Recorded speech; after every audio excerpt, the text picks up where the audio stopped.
እንደምን ዋላችሁ። የተወሰነ ጊዜ ያህል በጣም በሌላ ስራ ስለተያዝኩኝ ወደዚህ ፕሮግራም መጥቼ አላውቅም ነበር። ግን ያው ጥሩ ጥሩ አርዕስቶች ላይ የተለያየ ትምህርት እየተመራችሁ እንደቆያችሁ ተስፋ አደርጋለሁ። ዛሬ የምንነጋገረው ስለ አይን ሕክምና ነው፣ ስለ አይን ጤና እና የምጀምረው በአንዳንድ ባህላዊ አባባሎች ነው። በእኛ ሀገር ባህል አባባል እንደ አይኔ ብሌን ይባላል። ላይክ እንደ አይኔ ብሌን ነው የምጠብቀው የሚባል አባባል አለ። አይኔን በአይኔ ያየሁት፣ አይን የሆነ ቦታ አገኘ ወይ ተሰጠኝ፣ አይን የሆነ ቦታ ላይ ቤት ሰራሁ፣ እንዲህ አይነት አባባሎች አሉ። ያው አባባሎቹ የሚያሳዩን ምን ያህል አይንን ምሳሌ በማድረግ የሚባሉ ነገሮች የአይንን ከፍተኛ የሆነ ጠቃሚነትና ያው ጉልህ በጤናችን ላይ ጉልህ ቦታ ያለው የሰውነት አካል እንደሆነ የሚያመለክቱ ነገሮች ናቸው። ከባህላችን ጋር ላገናኘው ብዬ ነው። ይሄ በዚህ ላይ የምታዩት ስዕል ያው የተለያየ የአይን ክፍሎችን የሚያሳይ ነው። ከላይ መጀመሪያ ላይ የምታዩት ከውጭ አይን ስናይ እንደዚህ ነው የሚታየው። ይሄ ያው ቅንድብ አለ፣ ከዛ ሽፋሽፍት የሚባሉት ፀጉሮች አሉ። ከዛ ስታዩት ነጭ የሆነ ባክግራውንድ አለው፣ ነጭ። ከዛ በኋላ አብዛኛውን ጊዜ በእኛ ዘር ለምሳሌ በኢትዮጵያ ይሄኛው ክፍል አሁን የማያሳያችሁ ቡናማ መልክ ነው ያለው። ከዛ መሀል ላይ ጥቁር ብላ የምታይ ነገር አለች። ያቺ ፓርት ብርሃን የሚገባባት አስካለና ገብረ ኪዳን ገብተናል። ዶክተር ቀጠሉ።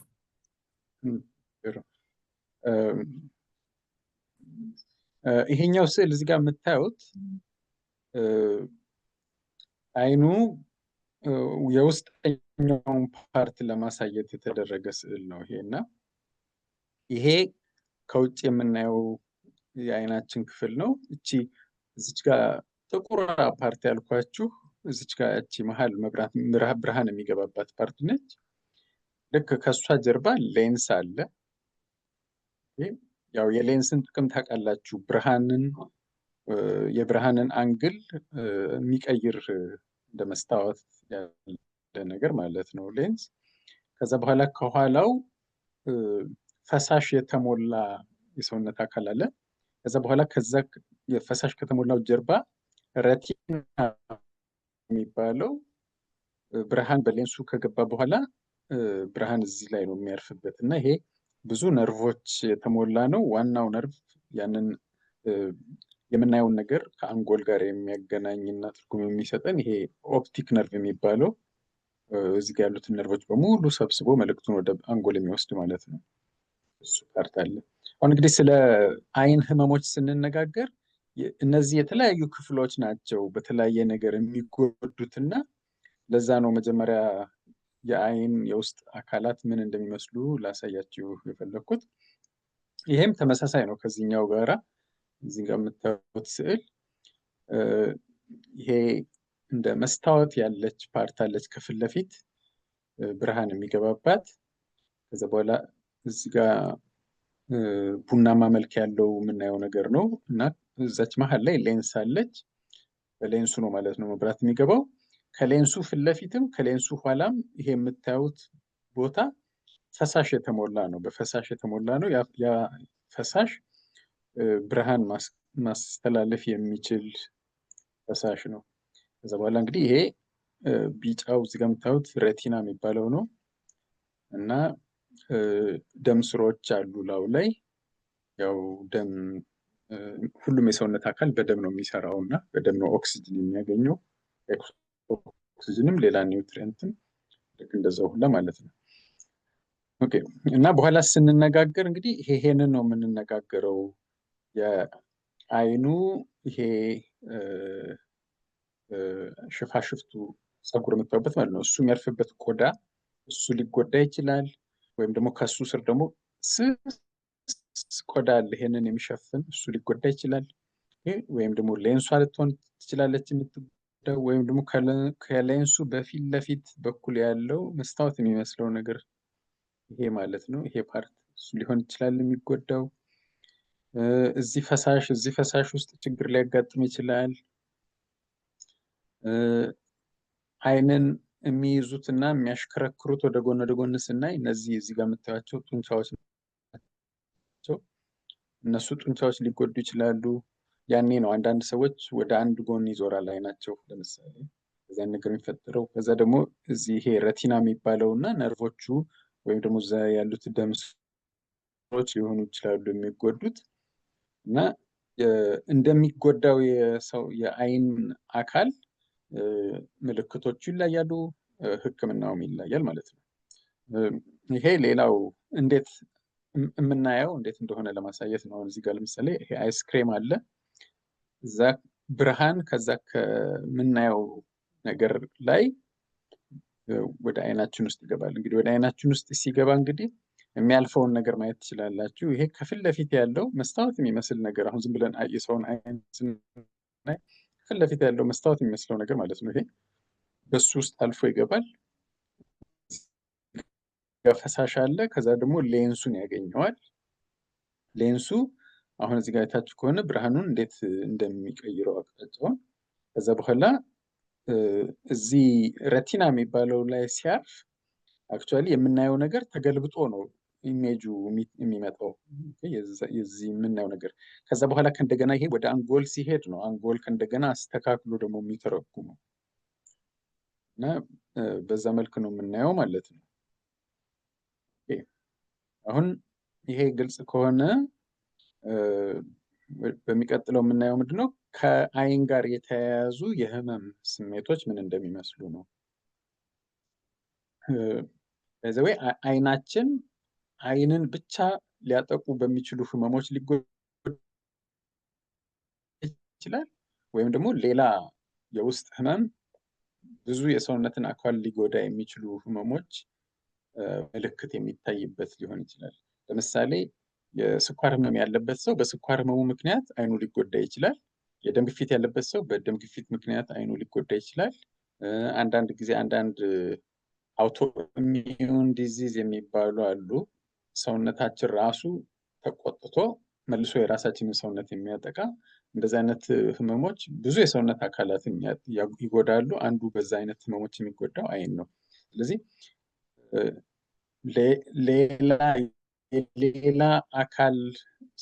ሌላ የሰውነታችንን አካል የሚጎዱ ህመሞች አይንም ላይ ምልክት ሊኖራቸው ይችላል ማለት ነው። ሌላው ደግሞ መጀመሪያውኑ አይን በቀጥታ ህመሙ ችግሩ ከአይን ጋር የተያያዘ ሊሆን ይችላል። ለምሳሌ ርቀት ማየት ማቃት ወይ ቅርብ ማየት ማቃት እንደዚህ አይነቶቹ ቀጥታ ከአይን ጋር የተያያዙ ናቸው።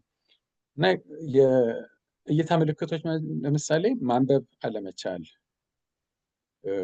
ስታነቡ ወይ ራቅ አድርጋችሁ መያዝ ወይም ደግሞ ጽሁፉ ትልልቅ ካልሆነ አነስ አነስ ያሉ ጽሁፎችን ማንበብ አለመቻል፣ ያ እንግዲህ ከእይታ ችግር የሚመጣ ነገር ነው። ምሽት ጊዜ ደንገዝገዝ ካለ ማየት አለመቻል፣ ወይም ደግሞ የምታዩት ነገር በደንብ ጥርት ብሎ አለመታየት፣ ብለርድ መሆን። አሁን አንዳንድ ጊዜ የምናውቀውንም ሰው እንኳን ራሱ ትንሽ ራቅ ካለ ፊቱን በደንብ መለየት የማንችልበት ሁኔታ ይከሰታል። አይን ይደርቃል፣ አንዳንድ ጊዜ ድርቅ ይልብናል። በተለይ ጠዋት ጠዋት ስንነሳ ድርቅ ብሎ ለመግለጽ ምናምን ያቅታል፣ ወይም ደግሞ ውስጡ የሆነ አሸዋ ይገባብን ይመስለናል። እንደዚህ አይነት ስሜት ያስከትላል። አይን መቅላት፣ ህመም፣ ከለር ማየት መቸገር፣ አንዳንዴ ደግሞ ዝም ብሎ ፈሳሽ ይበዛል፣ ማሳከክ፣ ወይም ደግሞ ይሄ አይናችን ላይ ያለው ሊድ አይናችንን የሚሸፍነው ቆዳ ያብጣል፣ ይቀላል፣ ህመም ያስከትላል። እንደዚህ አይነት ምልክቶች ናቸው እንግዲህ አይን ሲታመም የምናገኘው። ሲሪየስ የምንላቸውና ቶሎ በአስቸኳይ ወደ ድንገተኛ ክፍል ደግሞ ወዲያውኑ ሐኪም ጋር መሄድ የሚያስፈልገው በድንገት የእይታ መጋረድ በአንድ አይን ሊሆን ይችላል ወይም በሁለቱም ሊሆን ይችላል። በድንገት እይታ መጋረድ ከመጣ አንድ ነገር ሁለት መስሎ መታየት ከጀመረ ስናይ ምንም ብርሃን በሌለበት ብሎ ብርሃን ቦግ ቦግ እያለ የሚታየን ወይም ደግሞ በእይታችን ፊት ለፊት ውስጥ ዝም ብሎ ጥቁር ጥቁር የሚልብን ከሆነ ማለት ነው። ወይም ደግሞ የሆነ ነገር የሚንሳፈፍ ነገር እና ስንንቀሳቀስም እነዛ የሚንሳፈፉ ነገሮች አብረው ይንቀሳቀሳሉ። እንደዚህ አይነት ነገር ከተከሰተ ወይ ደግሞ እንደ መጋረጃ ነገር መጥቶ ጭልም የሚያደርግ በአንድ በኩል እንደዚህ አይነት ከተከሰተ ከፍተኛ የሆነ የአይን ህመም አንድ አይን ብቻ ሊሆን ይችላል፣ ሁለቱም ላይ ሊሆን ይችላል። ከፍተኛ የሆነ ድንገት የሚጀምር የአይን ህመም፣ ራስ ምታት፣ ማቅለሽለሽ ማስታወክ ጋር የተያያዘ ራስ ምታት እና አብሮም የአይን ህመም ካለ እነዚህ አሁን በመጨረሻ የዘረዘርኳቸው ወዲያውኑ ሐኪም ጋር መሄድ ያለባቸው ነገሮች ናቸው። አሁን ዛሬ በአጠቃላይ ስንነጋገር የምንነጋገራቸው ሁለት ነገር ይኖራሉ። ጎላ ጎላ ያለ መልእክት እንድትወስዱ የምፈልገው አንደኛው መቼ ነው ወደ ሐኪም ጋር መሄድ ያለብኝ የሚለውን ነገር እንድትለዩ ነው። ሌላኛው ደግሞ ሐኪም ጋር ሳትሄዱ በራሳችሁ ለአይናችሁ ማድረግ የምትችሉትን እንክብካቤና ጥንቃቄ ነው። እንግዲህ ምልክቶቹ በአጠቃላይ አሁን የዘረዘርኳቸው ከሆኑ አሁን ደግሞ ማሳያችሁ በአብዛኛው ጊዜ የሚከሰቱ የአይን ህመሞችን ነው። በአብዛኛው ጊዜ አንደኛው የአይን ህመም በአብዛኛው ጊዜ የሚከሰት ካታራክት ይባላል። ካታራክት በአማርኛ ብዙ ጊዜ ሰዎች ሲገልጹት ሞራ ነው፣ ሞራ መገፈፍ ይሉታል። ምክንያቱም ሐኪም ጋር ስትሄዱ ካታራክት ዲያግኖስ ካደረጋችሁ ያው ሌንሱን እናወጣዋለን ይላሉ። በአማርኛ ብዙ ጊዜ ሲተረጉሙና የሚጠቀሙት ቃል ሞራ መግፈፍ ነው የሚሉት። አክቹዋሊ ያው ሞራ አይደለም ሌንሱ ነው። እዚህ ጋር ስዕሉ ላይ እንደምታዩት ቅድም ያሳየኋችሁ ስዕል እቺ መሀሏ ስናያት ጥቁር ብላ ነው የምትታየው። አክቹዋሊ ባዶ ነች ከፊት ለፊት፣ ከኋላዋ ግን ሌንሱ ነው ያለው እና ሌንሱ ያው ብረት ያለ መስታወት እንደ መስታወት በሉት እንደዛ ስለሆነ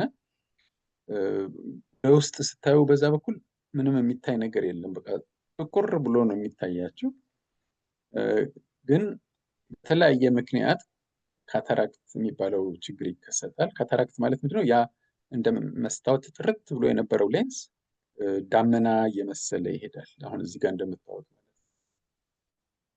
እና ዳመና እየመሰለ ሲሄድ በውስጡ ብርሃን ማለፍ እያስቸገረው ይመጣል ማለት ነው። ስለዚህ ብርሃን ደግሞ ካላለፈ ማየት አንችልም እና ዞሮ መጨረሻ ላይ እይታን ይጋርዳል። እና ይሄ ብዙ ጊዜ ቀስ እያለ የሚከሰት ነገር ነው። አብዛኛውን ጊዜ በእድሜ ይመጣል። እድሜ እየጨመረ ሲሄድ የሁሉም ነገር እያረጀ ሲሄድ የሰውነታችን አካልም እንደዛው ለውጦችን ማሳየት ይጀምራል እና ይሄ እንግዲህ ሌንሱ ከእድሜ አኳያ እየተለወጠ እያረጀ ሲሄድ የሚመጣው ነገር ነው ማለት ነው። ከዳመና እየመሰለ ይሄዳል። አንዳንድ ጊዜ አይናችን የሆነ ነገር ከመታን ከወጋን፣ ሌላ ለሆነ ጉዳይም ሰርጀሪ ከተደረገ እንደዛ ጉዳዮችም ካታራክት ያመጣሉ። የስኳር ህመም ያለባቸው ሰዎችም የበለጠ የካታራክት ህመም ይታይባቸዋል። አንዳንድ ጊዜ በቤተሰብም ነው፣ የጀነቲክ ጉዳይ ሊሆን ይችላል። አንዳንድ ሰዎች ሞር በካታራክት ይጠቃሉ። ሌላ ሰው በቤተሰብ ውስጥ ካታራክት በተለይ እድሜው ገና በጣም እንደው ሳይገፋ በ60ዎቹ እንደዚህ ካታራክት ዲያግኖስ የተደረገ ሰው ካለ ሌላ የቤተሰቡ አባል እንደዛ የመሆኑ እድል ከፍ ያለ ነው። አንዳንድ ጊዜ በኢንፌክሽን ምክንያት በተለይ ገና ህፃናት ራሱ በሆድ ውስጥ እያሉ እናትየዋ በሚያጋጥማት ኢንፌክሽን ምክንያት የሚከሰት ካታራክትም አለ። አብዛኛውን ጊዜ ግን በቃ እድሜ እየጨመረ ሲሄድ የሚከሰት ነገር ነው። ያው እይታን ይጋርዳል።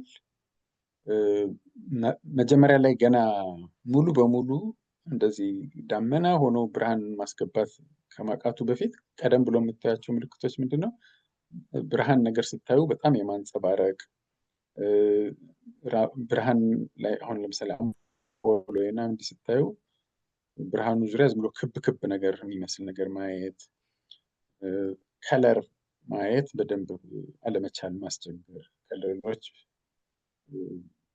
በደንብ ብራይት አይሆኑም፣ ብለርድ ይሆናሉ። እንደዚህ አይነት ነገሮች ይከሰታሉ ማለት ነው። ይሄ ካታራክት ከተከሰተ በመነጽር የሚስተካከል ነገር አይደለም። ያው እቺ አሁን እንዳልኳችሁ ችግሩ የሌንሱ ብርሃን ማስገባት ማቃት ነው እና ሌንሱ መቀየር አለበት እና ያ ሰርጀሪ ያስፈልገዋል። እና አንዳንድ ጊዜ ሌንሱን ጀስት ማውጣት ብቻ ሊሆን ይችላል። አንዳንድ ጊዜ ደግሞ አርቲፊሻል ማስገባትም ሊያስፈልገው ይችላል። እንደ ሁኔታው ሐኪሙ የሚወስነው ነገር ነው። ግን ያው ካታራክት አለባችሁ ሰርጀሪ መሰራት አለበት ሲባል ይሄ ነው እንግዲህ የህመሙ አይነት ማለት ነው። ኦኬ። ሌላው የአይን ህመም ደግሞ ግላኮማ የሚባለው ነው። ግላኮማ አይን ውስጥ ያለው ይሄ ቅድም ያሳየኋችሁ እንግዲህ ከሌንሱ ጀርባ ፈሳሽ አለ።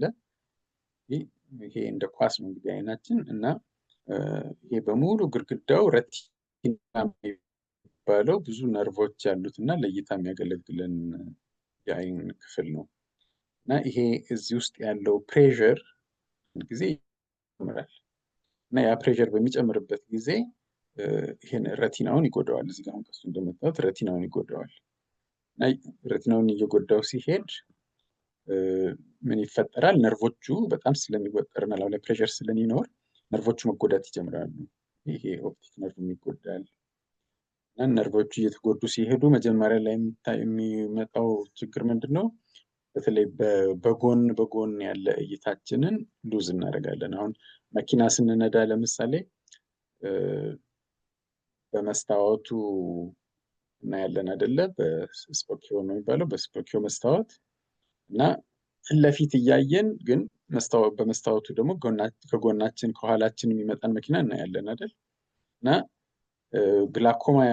በግላኮማ የተጠቁ ሰዎች ያንን በጎን የማየት ችሎታቸውን ነው መጀመሪያ ላይ እያጡ የሚሄዱት። ከዛ በኋላ ያው እየጠበበ ይሄዳል ማለት ነው እይታቸው። የአይን ህመም ያመጣል፣ የራስ ምታት ህመም ያመጣል። ብዙ ጊዜ ይሄ ፈሳሽ ያው ሰውነታችን ያመነጨዋል፣ ከእንደገና ይቀያየራል በየጊዜው እና የራሱ ዳክት አለው የሚፈስበት። እዚህ አካባቢ ያለ ዳክት ያንን ዳክት ያ ዳክት ሲዘጋ በተለያየ ምክንያት ሊዘጋ ይችላል። ያ ሲዘጋ ይመጣል አንዱ ምክንያት። አንዳንድ ጊዜ ግን ዳክቱ ኦፕንም ሆኖ አንዳንዴ ሲለካ ፕሬዠሩም ኖርማል ሆኖ ግን ለዛ ሰው ያ ፕሬዠር ያው ነርቮቹን የሚጎዳ ሆኖ ሊሆን ይችላል እና እንዲህ አይነት ነገር ሲከሰት፣ ግላኮማ ሲከሰት የአይን ጠብታ አለ። ፕሬዠር ለመቀነስ የሚሆን የአይን ጠብታ፣ ያንን የአይን ጠብታ ሁልጊዜ ማድረግ ያስፈልጋል። ምክንያቱም አንዴ ግላኮማ ዲያግኖስ ከተደረገ ለአጭር ጊዜ ታክሞ የሚቆም ነገር አይደለም፣ የሚቀጥል ነገር ነው ሁልጊዜ። ልክ እንደ የደም ግፊት፣ የስኳር ህመም እንደሚባለው የግላኮማ የሚባለው ሁልጊዜ የሚቀጥል ነገር ነው። ስለዚህ ጠብታው የመጀመሪያው ህክምና ያንን ጠብታ በማድረግ ፕሬዠሩን ኮንትሮል ማድረግ ነው። አንዳንድ ጊዜ ግን በድንገት ይሄ የድሬኔጅ ቲዩብ ተዘግቶ ከፍተኛ ፕሬዠር ሊያመጣ ይችላል እና በድንገት እይታ በሙሉ እስከ መጋረድ ሊደርስ ይችላል። ከዛ በሚሆንበት ጊዜ ሰርጀሪ ሊያስፈልግ ይችላል፣ ድሬን አድርጎ ፕሬዠሩን ለማስተካከል ማለት ነው። ይሄን ፈሳሽ በመቀነስ ይሄ እንግዲህ ግላኮማ የሚባለው ህመም አይነት ነው። ብሎ ደግሞ ረቲና የሚባለው ቅድም ያልኳችሁ ማለት ነው። ይሄ አይናችን ያው እንደ ኳስ ነው። ከጀርባው በውስጥ በኩል ሙሉ በሙሉ ሸፍኖ የሚገኘው ብዙ ነርቮች ያሉት፣ የደም ስሮች ያሉት እይታን እንግዲህ ዋናው እይታን የሚያስችለን አካል ማለት ነው ሬቲና። ሬቲና በተለያየ አይነት ምክንያት ሊጎዳ ይችላል። የተለያዩ በሽታዎች አሉ ሬቲናን የሚጎዱ። አንድ ብቻ አይነት ህመም አይደለም ማለት ነው። እና ሬቲናው ራሱ ብዙ ክፍሎች አሉት። ሬቲና ራሱ ይሄ ነርቭ አለው፣ ደም ስር አለው። ይሄ የኦፕቲክ ነርቭ የሚያርፍበት ዋናው ነርቭ የሚያርፍበት ቦታ አለ። ከዛ ደግሞ ዋና እይታን የሚያስችለን ማኩላ የሚባል ቦታ አለ። ዋና እይታን የሚያስችል በተለይ መሀል ፊት ለፊት ለማንበብ የሰው ፊት ሪኮግናይዝ ለማድረግ ነው የሚጠቅመን የነርቭ የሬቲናው አካል ማለት ነው። እና አንዳንድ ጊዜ ያው እድሜ እየጨመረ ሲሄድ ይሄ ሬቲና እያረጀ ይመጣል። ዲጀነሬሽን ይባላል። ማኩላር ዲጀነሬሽን እየሳሳ ይሄዳል እና እንደ በፊቱ ሙሉ በሙሉ ጥርት ባለው ሁኔታ ማየት መቻልን እየቀነሰ ይሄዳል ማለት ነው። የስኳር ህመም ያለባቸው ሰዎች ደግሞ መጀመሪያ ደም ስሮቻቸው ይጎዳሉ። ደም ስሮቻቸው እየተጎዱ አንዳንዶቹ እየጠበቡ፣ አንዳንዶቹ ደግሞ አንዱ ደም ስር ሲጠብ ምን ይሆናል? ራው ላይ ያው ፕሬሸር ይኖራል። ከዛ ሊፈነዳ ይችላል። የደም መድማት ሊከሰት ይችላል። ከዛ አንዳንድ በጣም ጠቃሚ የሆኑ ቅድም እንዳልኳችሁ ማኩላ የሚባለው ለምሳሌ ቦታ ደም ሊያጣ ይችላል እና እንደዛ አይነቶቹ ኮምፕሊኬሽኖች ያው እይታን እየቀነሱ ይሄዳሉ ማለት ነው። አንዱ ሬቲና የሚጎዳበት ምክንያት እሱ ነው። ከዛ እዚህ ጋር ስዕሉ የምታዩት ይሄ እንዲህ የመታጠፍ ነገር ይሄ ሬቲናው እንግዲህ እንደምታዩት ከውስጥ ይሄ ውስጡ ያለው ፈሳሽ ይዞት ሙሉ በሙሉ ከውስጥ በኩል የአይናችንን ግድግዳ ይሸፍናል እና አንዳንድ ጊዜ ከአንድ በኩል መልቀቅ ይጀምራል። ከግድግዳው ላይ መልቀቅ ይጀምራል ማለት ነው። ያ ነው ሬቲናል ዲታችመንት ይባላል። እና ሬቲናው ሲለቅ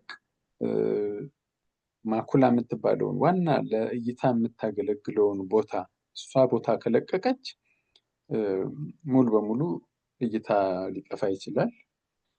ማኩላ ካለቀቀች ግን እይታ ሊመለስ ይችላል። ያው ሰርጀሪ አለው፣ ሰርጀሪ ይደረጋል። ሌዘር ቴራፒ አለ፣ ሌዘር ቴራፒ ይደረጋል እና ያንን በማድረግ እይታውን ለመመለስ ይሞክራል። እንግዲህ እዚህ ጋር የምታዩት ይሄ አይን ኖርማል አይን ነው። አይናችሁ ላይ ጠብታ አድርገው አይኑን አስፍተው ውስጡ ገብተው ሲያዩ የሚያዩት ይሄንን ነው። እንግዲህ ይሄ በሙሉ የምታዩት አሁን ያው ሬቲና ነው። እዚህ ጋር ነጭ የምታዩት ኦፕቲክ ነርቭ ነች።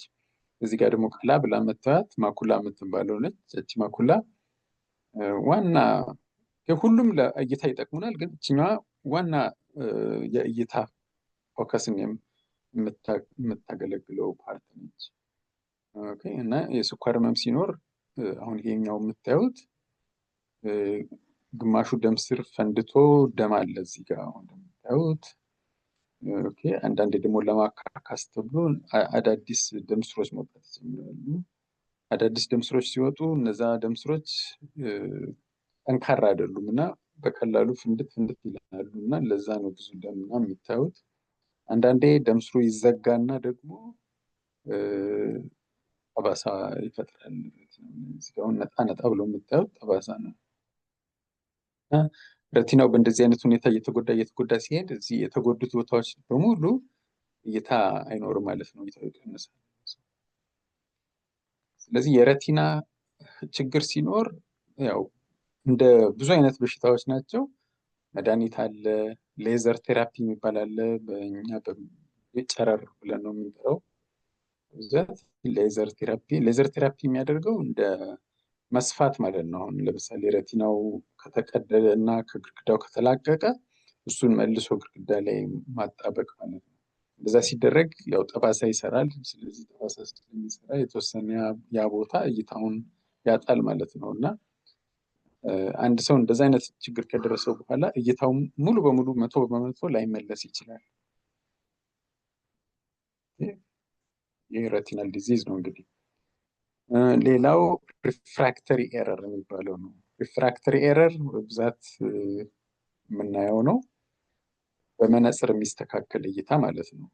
እና ይሄ አብዛኛውን ጊዜ ችግሩ ወይ የሌንሱ ነው ወይ ደግሞ የአይኑ መጠን ነው። አንዳንድ ሰዎች አይናቸው ትልቅ ነው በተፈጥሮ እና ትልቅ ሲሆን ሌንሱ ከዛ ከትልቁ አይን ጋራ ተመጣጥኖ ላይፈጠር ይችላል እና ብርሃን ሲገባ ኖርማሊ አሁን እዚህ ጋር እንደምታዩት አንድን ነገር ስናይ ብርሃን ገብቶ በሌንሱ ዲፍሌክትድ ሆኖ ረቲናው ላይ ማረፍ አለበት። አንዳንድ ጊዜ ግን የሚሆነው ምንድነው ረቲናው ላይ አያርፍም። ብርሃን ረቲናው ጋር ሲደርስ ገና ፎከስድ አልሆነም ማለት ነው። ፎከሱ ከረቲናው አልፎ ነው የሚሆነው። እንደዛ ሲሆን ያ ሰው ሃይፕሮፒያ ይባላል። ከርቀት ነው ማየት የሚችለው እንጂ ቅርብ የሆኑ ነገሮችን ማየት አይችልም ማለት ነው። ማዮፒያ ደግሞ ቅርብ የሆነ ነገር ብቻ ነው ማየት የሚችሉት፣ ሩቅ የሆነ ነገርን ማየት አይችሉም። ምክንያቱም ሌንሳቸው ጠንካራ ነው፣ ብርሃኑን ዲፍሌክት ያደርገዋል ወዲያውኑ እና ዲፍሌክት ስለሚያደርገው ረቲናው ጋር ሳይደርስ ነው ፎከሱ። ስለዚህ እንዲህ አይነት ሰዎች ቅርብ ያለ ነገር ሲያዩ ረቲናው ላይ ይደርሳል፣ ሩቅ ያለ ነገር ግን ሲያዩ ማየት አይችሉም። ሌንሱ ዲፍሌክት ስለሚያደርገው እና ከረቲናው ፊት ለፊት ስለሚያደርግ። ሌላው ደግሞ ብዙ ጊዜ እድሜ እየጨመረ ሲሄድ የሚከሰት ነገር ነው። ምንድነው ይሄ? ከሌንሱ ፊት ለፊት ያለው መስታወት የሚመስለው ነገር ያልኳችሁ እየሻከረ ይመጣል። እየሻከረ ይመጣና ብርሃን ሲያልፍ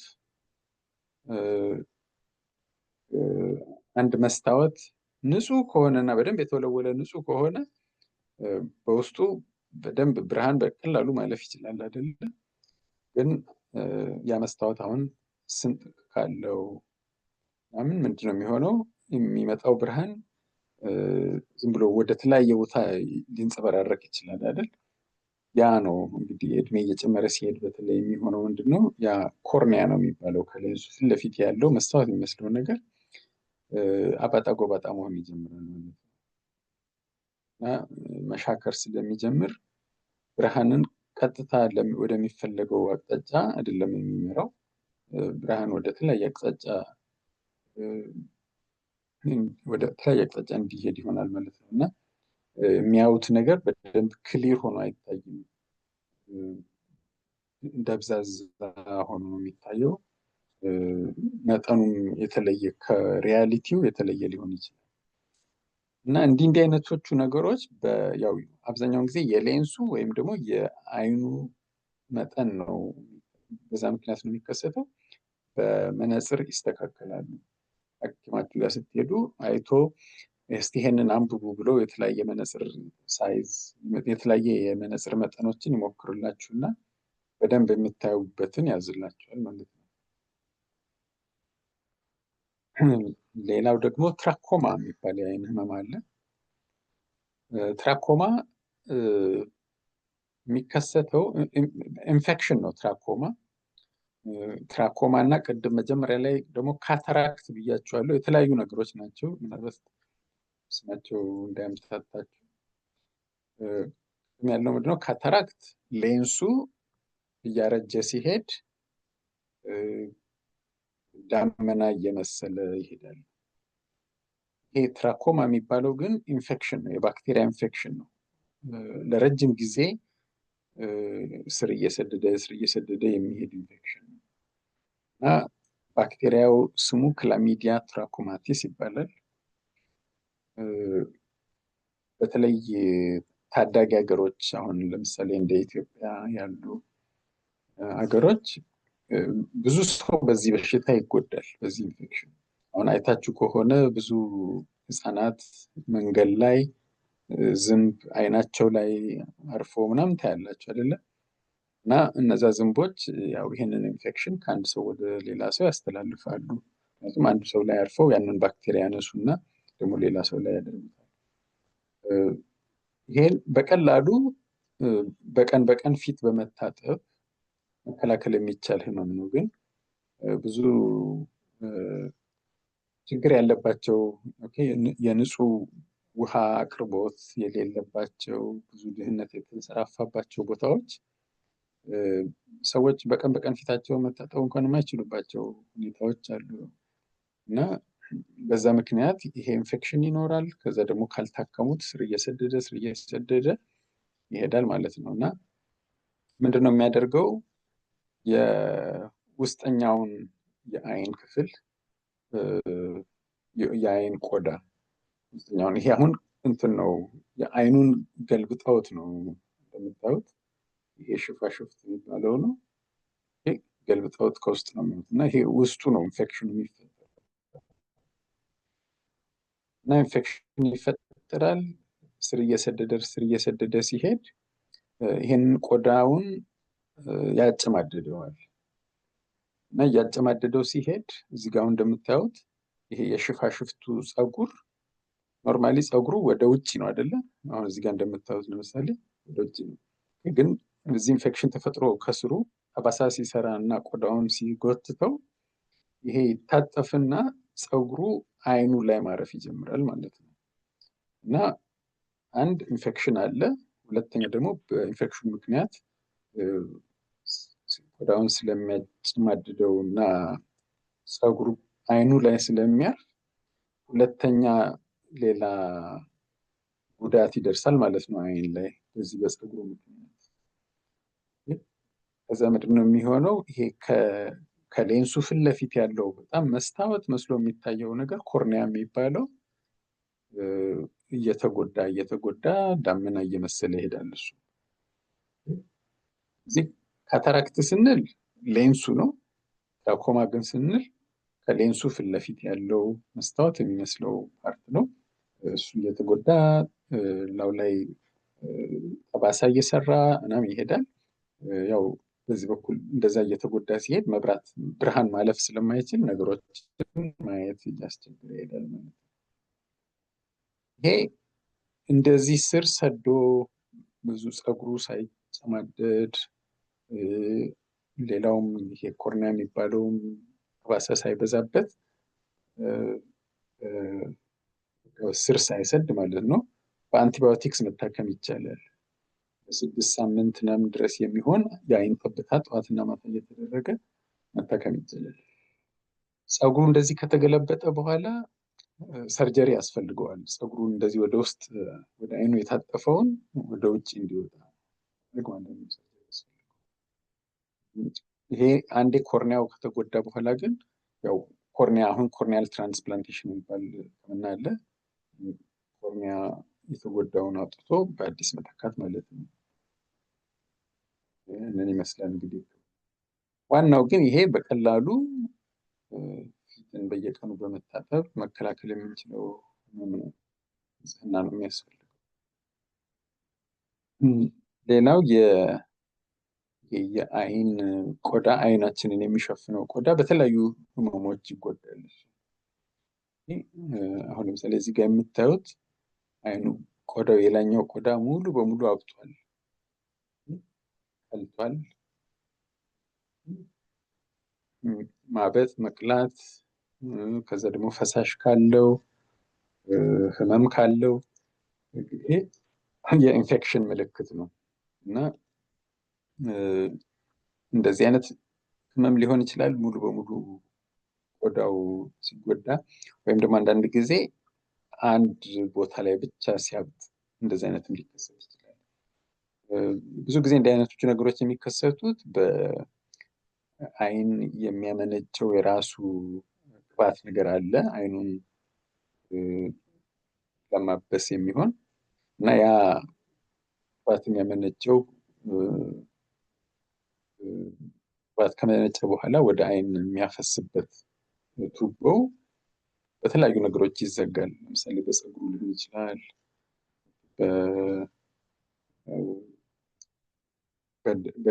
የሆነ ነገር ደርቆ ምናምን ሊሆን ይችላል። ፎረፎር ለምሳሌ ፎረፎር ምናምን ሲኖር እንደዚህ አይነት ነገር አይናችን ላይ ሊደርቁ የሚችሉ ነገሮች ያንን ቱቦውን ይዘጉትና ከዛ መፍሰስ ያለበት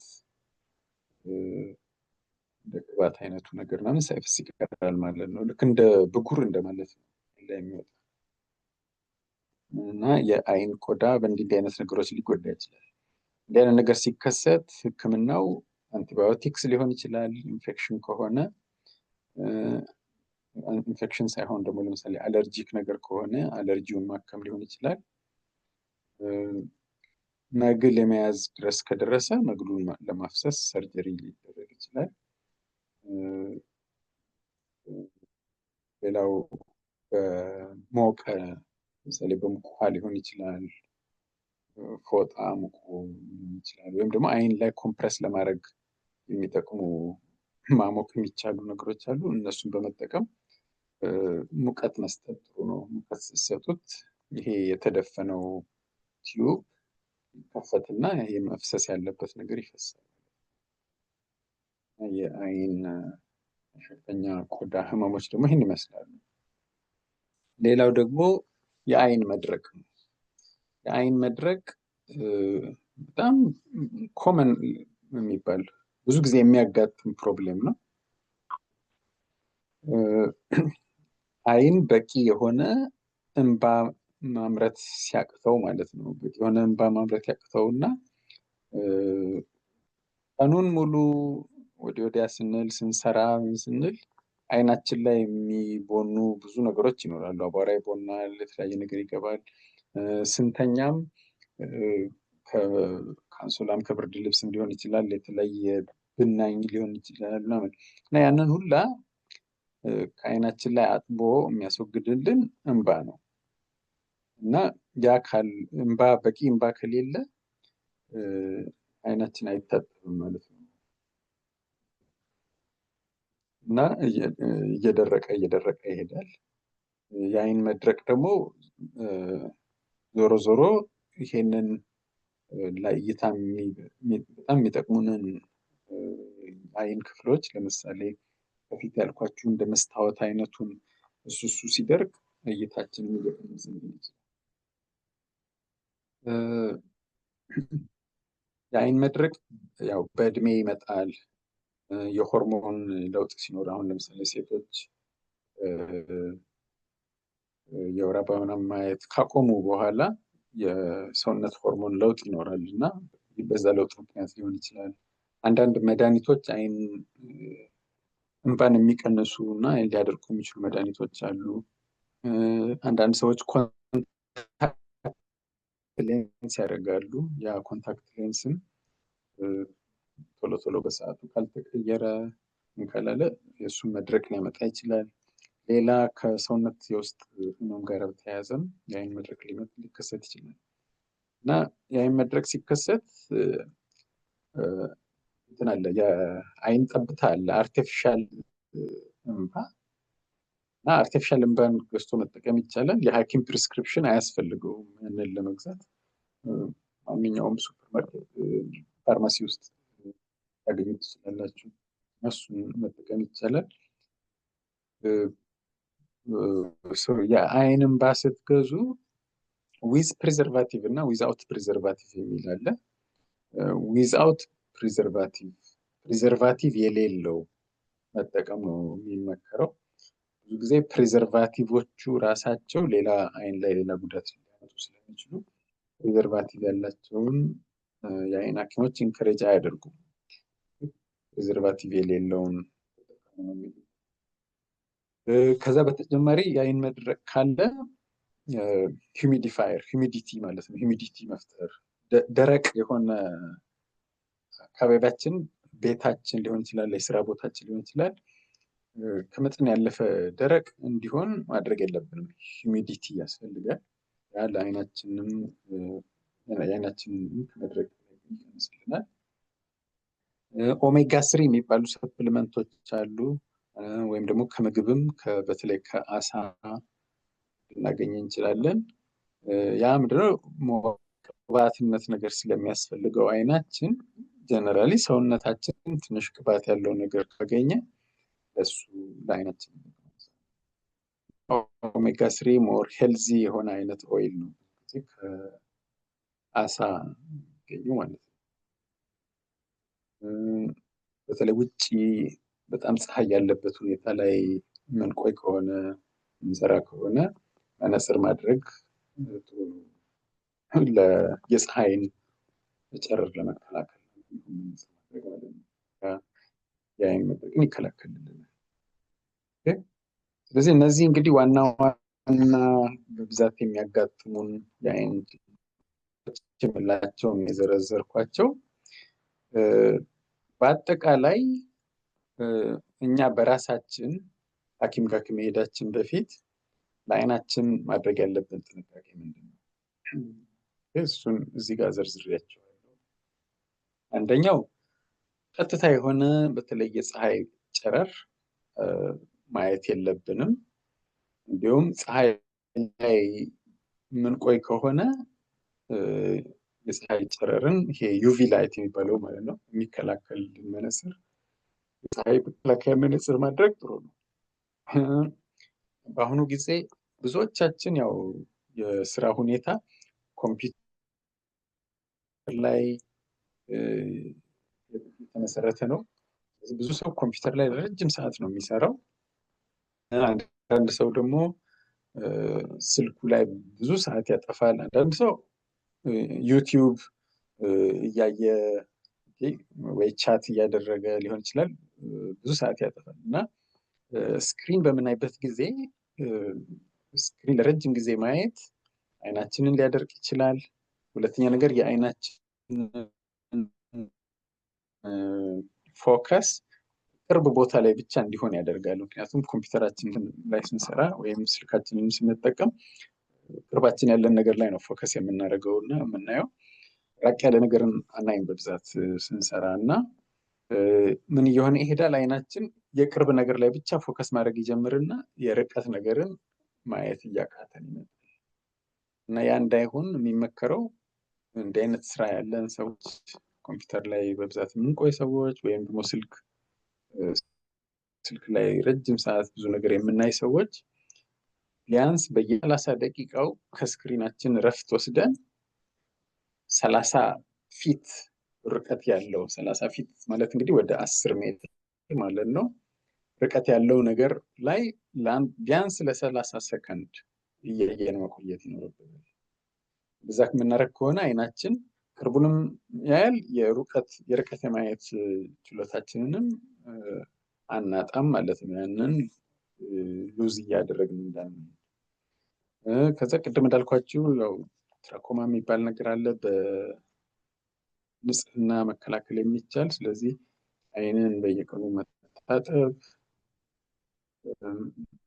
መጥረግ ያስፈልጋል።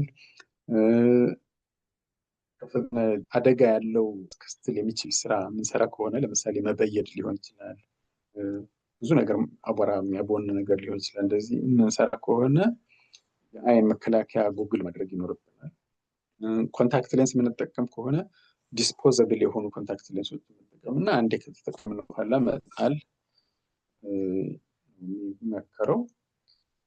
ሲጋራ ማጨስ አይን ላይ ብዙ ጉዳት ያመጣል። ስለዚህ ሲጋራ ማጨስ ማቆም ወይም ደግሞ የሚያጨሱ ሰዎችም አካባቢያችን ካሉ እንደ ሁለተኛ አጫሽ ያው እኛ ልንጎዳ እንችላለን እና ከዛ አካባቢ መራቅ። እነዚህ ነገሮች ያስፈልጋሉ። እነዚህ እንግዲህ ጀነራል የምናደርጋቸው ነገሮች ናቸው። ከዛ ደግሞ ሐኪም ጋር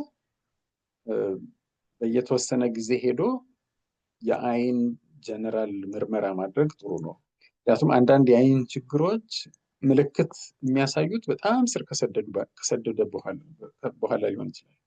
ለምሳሌ የረቲና ህመም ከፍተኛ የሆነ ጉዳት ከደረሰ በኋላ ሊሆን ይችላል የሚያስታውቀን እንጂ ለረጅም ጊዜ ላያስታውቀን ይችላል። ግላኮማ የሚባለው ህመም ለምሳሌ ምንም ምልክት ሳያሳየን ግን ውስጡን ስር እየሰደደ ሊቆይ ይችላል። እይታችንን ልናጣ እንችላለን ምክንያት። አንዳንድ ሰው ሪፍራክተሪ ኤረር በመነጽር የሚስተካከል እይታ ማለት ነው ኖሮት ግን የሁሉም ሰው እንደዛው የሚመስለው ሰው አለ። አሁን በተለይ ልጆች ሲያድጉ የእንደዚህ አይነት ችግር ካለባቸው በቃ ኖርማሉ እንደዛ ነው የሚመስላቸው እና ሊያውቁት ይችላሉ። ከለር ብላይንድነስም እንደዛ ነው። አንዳንድ ሰው ለምሳሌ አረንጓዴ እና ቀይን መለየት አይችልም ወይም ደግሞ ይቀያይራቸዋል እና ለእነሱ ያ ኖርማል ነው፣ ላያስታውቃቸው ይችላል። አይን ሐኪም ጋር መሄድ ጥቅሙ ምንድን ነው? አንዳንድ እኛ ራሳችን ልናውቃቸው የማንችል ወይም ደግሞ ገና በጠዋቱ ዲያግኖስ ተደርጎ ስር ከመስደዱ ከመባሱ በፊት ሕክምና። ስለዚህ እኛ ራሳችን ማድረግ ያለብን ጥንቃቄ አለ፣ ደግሞ ቼክአፕ ማድረግ እና የሚገኝበትን ነገር መታከም ማለት ነው። ሌላው ቅድም እንዳልኳችሁ የአይን ጤና ከሌላው የሰውነታችንም ጤና ጋር የተያያዘ ነው እና ሙሉ በሙሉ ሌላውን ሰውነታችንን ጤንነት ስንጠብቅ አይናችንም ጤንነት ጥሩ ይሆናል እና ጤናማ የሆነ አመጋገብ እንዳልኳችሁ በተለይ ኦሜጋ ስሪ ከሳልመን ከቱና እንዲህ አይነት ምግብ ነው፣ ንጥረ ነገር ነው እና ጥሩ ነው። ከዛ ያው ፍሩት፣ ቬጀቴብል እንደ ካሮት አይነቶች፣ ምክንያቱም ካሮት ለምሳሌ ውስጡ ካሮቲን የሚባል ንጥረ ነገር አለው ለአይን በተለይ ከለር ለማየት የሚያስችልን። ሌሎቹ ለምሳሌ ቫይታሚኖች ቫይታሚን ኤ፣ ቫይታሚን ሲ፣ ቫይታሚን ኢ አይነት ቫይታሚኖች ሰውነት ላይ የተለያየ ጉዳት እንዳይደርስ የመከላከል ስራ ይሰራሉ። ለዛ ጥሩ ነው። ዚንክ ከእድሜ ጋር የሚመጣ ይሄ ቅድም ያልኳቸው ሬቲናው ላይ የእርጅና ነገሮች ነው የሚከሰታሉ። እንደዚህ አይነቱን ነገር ለመከላከል ይጠቅማል እና ዚንክ ለምሳሌ ብዙ ጊዜ ዚንክ ከስጋ ልናገኝ እንችላለን፣